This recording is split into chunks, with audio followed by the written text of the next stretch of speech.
ज्ञानानन्दमयं देवं निर्मलं स्फटिकाकृतिम् आधारं सर्वविद्यानां हयग्रीवमुपास्महे।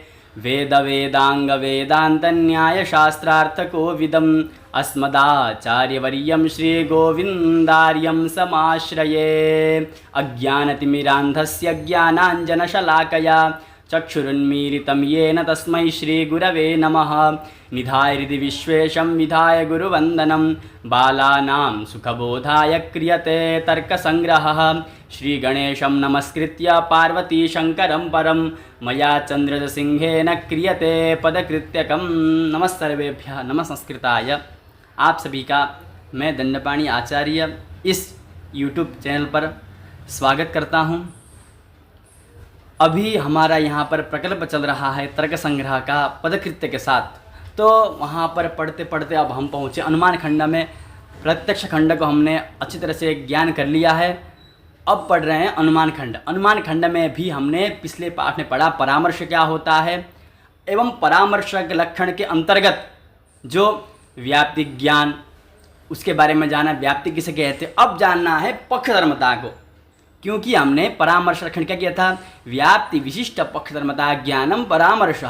परामर्श को अच्छे से समझने के लिए हमें क्या चाहिए, पहले व्याप्ति ज्ञान चाहिए, वो हमने पढ़ लिया, और क्या चाहिए, पक्षधर्मता ज्ञान भी चाहिए। तो पक्षधर्मता किसे कहते हैं, तो कह रहे हैं कि व्याप्यस्य पर्वतादिवृत्तित्वम पक्षधर्मता। जो व्याप्य होता है, व्याप्ति का आश्रय, जो व्याप्ति का आश्रय है वो व्याप्य बोलते हैं। तो व्याप्त्याश्रयो व्याप्य, जो व्याप्ति का आश्रय होता है उसे क्या बोलते हैं, व्याप्य बोलते हैं। तो व्याप्य कौन हुआ यहाँ पर, धूम।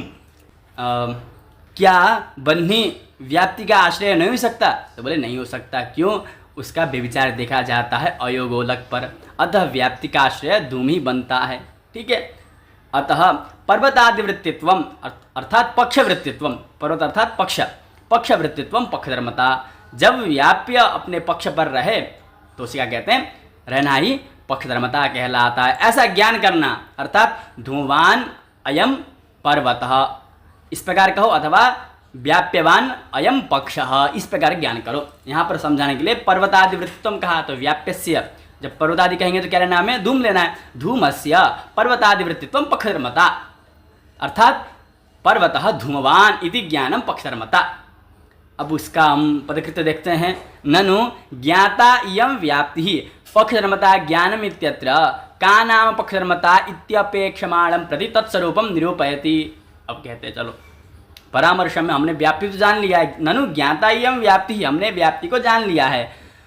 पक्षधर्मता ज्ञानम इत्यत्र का नाम पक्षधर्मता, तो जो तुमने बोला है कि पक्षधर्मता ज्ञानम परामर्श में, तो पक्षधर्मता क्या है, इत्यपेक्षमाणं प्रति, यदि कोई पूछता है, अपेक्षा करता है, जानने की इच्छा करता है, तम प्रति तत्स्वरूपम निरूपयति, उसका स्वरूप बता रहे हैं। व्याप्यस्य पर्वतादिवृत्तित्वम पक्षधर्मता कह करके, व्याप्यो नाम व्याप्त्याश्रयः, व्याप्यो नाम व्याप्ति का आश्रय। सच धूमादिरेव, वह क्या, वह धूम ही हो सकता है। धूम आदिपद से जहाँ जहाँ पर हमारा जो जो साधन रहेगा, हेतु रहेगा, वही जो व्याप्य रहेगा। ठीक है। तस्य पर्वतादिवृत्तित्वम पक्षधर्मता इत्यर्थः, ऐसा कह करके इसका उपसंहार किया। अब आगे चलते हैं। अनुमानम द्विविधम स्वार्थम परार्थं च। अनुमान दो प्रकार का होता है। अब हमने जान लिया अनुमान किसे कहते हैं, अनुमितिकरणम बोला, फिर अनुमिति किसे कहते हैं, फिर परामर्शजन्यम बोला, फिर परामर्श किसे कहते हैं बोले। इतना बड़ा लंबा चौड़ा प्रपंच किया, तब जा करके हमें अनुमान समझ में आया। अब कह रहे हैं अनुमानम द्विविधम, वह अनुमान कितने प्रकार का होता है, दो प्रकार का होता है। स्वार्थानुमान परार्थानुमान, स्वार्थम परार्थं च। पदकृत्य देखते हैं इसका। अथ कथम अनुमानम अनुमितिकरणम कथम वा तस्मात् अनुमितेर्जनिरिति जिज्ञासमानं प्रति लाघवात् अनुमान विभाग मुखेनैव बुबोधयिषु अनुमानम विभजते। कोई जिज्ञासा करता है, कथम अनुमानम अनुमितिकरणम, यह अनुमान अनुमितिकरण कैसे हो सकता है, तुमने तो कह दिया कि अनुमितिकरणम अनुमानम, वो कैसे हो सकता है, क्या प्रमाण है। कथम वा तस्मात् अनुमितेर्जनिः, और अनुमान के द्वारा अनुमिति की उत्पत्ति कैसे होती है।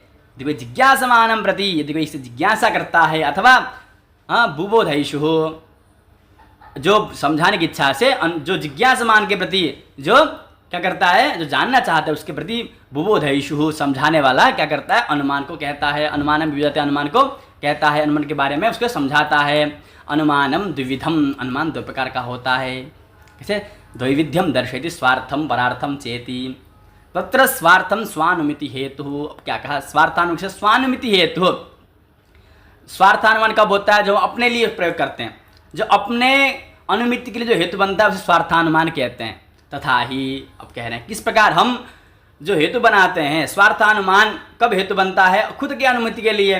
तो खुद की अनुमति के लिए स्वार्थानुमान कैसा होता है, किस प्रकार का होता है? तो कहते हैं स्वयमेव भूयो दर्शनेन यत्र यत्र धूमस्तत्र तत्र अग्निरिति महानसादो व्याप्तिं गृहीत्वा पर्वतसमीपं गतस्तद्गते च अग्नौ सन्धिहानः पर्वते धूमं पश्यन् व्याप्तिं स्मरति यत्र यत्र धूमस्तत्र तत्राग्निः इति तदनन्तरं वह्निव्याप्य धूमवान् अयं पर्वतः इति ज्ञानम् उत्पद्यते। अयमेव लिङ्गपरामर्श इत्युच्यते। तस्मात् पर्वतो वह्निमान् इति ज्ञानम् अनुमिति ही उत्पद्यते तत् स्वार्थानुमानम। यह मूलकार ने कह दिया। सबसे पहले क्या करता है, जिसको अनुमान करना होता है वह भूयो दर्शनेन, पहले खुद ही भूयो दर्शन करता है, बहुत देखता है कि मानस में देखता है, यज्ञशाला में देखता है, चत्वर में देखता है। क्या देखता है वो? कि यहाँ पर मैंने बन्ही को भी देखा, धूम को भी देखा, दोनों का साहचर्य ग्रहण कर लिया। वही कहता महानसादो व्याप्तिम गृहीत्वा, महानसादि में आदिपद से यज्ञशाला चत्वर भी लेंगे। पर्वत समीपम गतः, फिर वो कहाँ गया? पर्वत के समीप गया। तो वहाँ पर उसने क्या देखा? तद्गते चाग्नौ संधिहान, वहाँ पर गया, उसने धूम देखा। तो वहाँ पर क्या करता है? अग्नौ संधिहान, वो अग्नि का संदेह करता है, बोलता है धूम दिख रहा है, शायद इसमें अग्नि तो होगा, ऐसा संधिहान। पर्वते धूमम पश्यन् व्याप्ति स्मरति, क्योंकि धूम को देख रहा है, अतः क्या करेगा? व्याप्ति स्मरति, व्याप्ति का स्मरण करता है वो। क्या? यत्र यत्र धूमः तत्र तत्र अग्नि, जहाँ जहाँ धूम है वहाँ वहाँ अग्नि अवश्य है, ऐसा वह ज्ञान करता है। ज्ञान होने के बाद उसे फिर किस प्रकार ज्ञान होता है? तो वह्नि व्याप्य धूमवान अयम पर्वतः इति ज्ञानम उत्पद्यते, उसको फिर इस प्रकार ज्ञान होता है, वह्नि व्याप्य धूमवान अयम पर्वतः।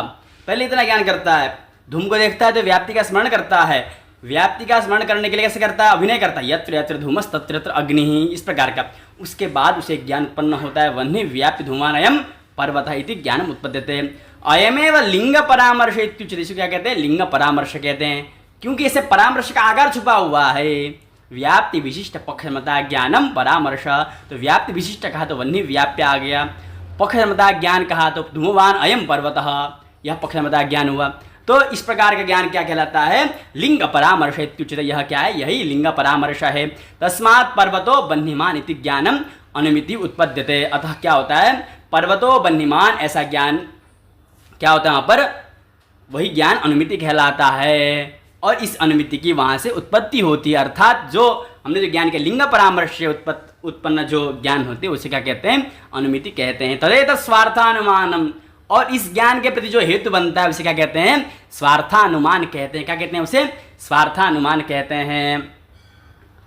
अब आगे देखते हैं, तो परार्थानुमान किसे कहते हैं? तो कह रहे हैं देखो, इसका पदकृत्य देखते हैं एक बार, ठीक है? पदकृत्य देखते हैं, इसका पदकृत्य देखते हैं। स्वस्य अर्थ प्रयोजनम यस्मात् तत् स्वार्थम इति समासः। स्वस्य अर्थ प्रयोजनम यस्मात्, अब स्वार्थानुमान कब हेतु बनता है? जहाँ पर हमें खुद को अनुमिति ज्ञान करना होता है, वहाँ पर, ठीक है? स्वप्रयोजनम तो स्वस्य अनुमेय प्रतिपत्ति। स्वप्रयोजन माने क्या? स्वस्यार्थ माने स्वप्रयोजन तो बता दिया, लेकिन स्वस्य अनुमेय प्रतिपत्ति, अपना अनुमेय क्या है? जो संदिग्ध है, बन्ही, ठीक है? उसका प्रतिपत्ति, उसका ज्ञान होना, स्वस्य अनुमेय प्रतिपत्ति है। एवं परार्थमित्यस्यापि, परार्थ में परस्य अनुमेय प्रतिपत्ति इति परार्थानुमानम, ठीक है? परार्थ हो गया उसका। स्वप्रयोजन माने स्वस्यानुमेय प्रतिपत्ति, और परार्थ पर प्रयोजन माने परार्थानुमानम बोला, अर्थ माने प्रयोजन, तो पर प्रयोजन माने क्या लेंगे? परस्य अनुमेय प्रतिपत्ति, ठीक है? अयमिति व्याप्ति बलेन लीनम अर्थम गमयति लिंगम। देखो, अयमेव लिंग परामर्श ऐसा कहा ना, तो अयमेव लिंग परामर्श, तो लिंग का लक्षण बताया। लीनम अर्थम गमयति इति लिंगम, जो छुपा हुआ अर्थ बताता है उसे लिंग कहते हैं। कैसे बताता है? तो व्याप्ति बलेन, व्याप्ति के बल के द्वारा, व्याप्ति के सहकारिता से जो हम क्या बताता है? लीनम अर्थम गमयति, जो वास्तविक अर्थ को बताता है उसे लिंग कहते हैं। तच्च धूम आदि, वह क्या है? वह धूम है।